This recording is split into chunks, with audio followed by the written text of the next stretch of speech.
পাতার সাহায্যে বংশবিস্তার করা গাছ হিসেবে এটি সকলের কাছে একটি আলাদা রকমের গাছ। এই এক পাতার এত গুণাগুণ যে বিশ্বব্যাপী এটি মিরাকল লিফ বা লিফ অফ লাইফ নামে পরিচিত। আমরা এই গাছকে বলি পাথরকুচি গাছ। আসসালামু আলাইকুম, আশা করছি আপনারা ভালো আছেন এবং আমার এই ভিডিওটি শেষ পর্যন্ত দেখবেন। পাথরকুচি পিরুজ জাতীয় একটি ঔষধি উদ্ভিদ। এর বোটানিক্যাল নাম ক্যালানচু পিন্নাটা।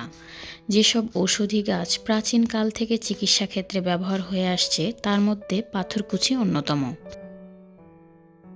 পাথরকুচির পাতা কিডনি এবং গলগণ্ডের পাথর অপসারণে সাহায্য করে। যদি কারো পেট ফুলে যায়, প্রস্রাব আটকে যায়, সেক্ষেত্রে একটু চিনির সঙ্গে 1 বা 2 চা চামচ পাথরকুচি পাতার রস গরম করে খেলে উপকার পাওয়া যাবে।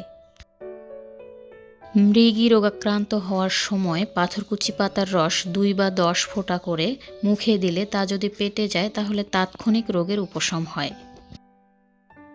পাথরকুচি পাতায় প্রচুর পরিমাণে পানি থাকে যা ত্বকের জন্য খুবই উপকারী।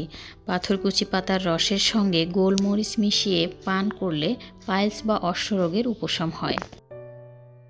লিভারের যে কোনো সমস্যা থেকে রক্ষা করতে তাজা পাথরকুচি পাতা এর জুস অনেক উপকারী।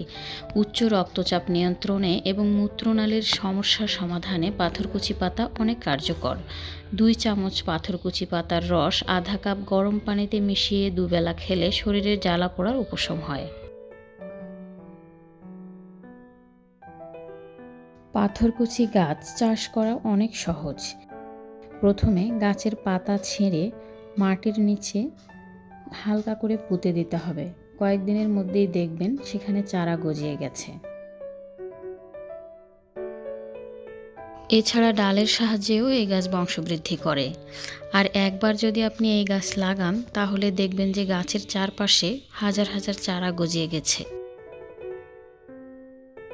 শেষ পর্যন্ত দেখার জন্য ধন্যবাদ। ভালো লাগলে লাইক, কমেন্ট, সাবস্ক্রাইব করে আমার পাশে থাকবেন আশা করি।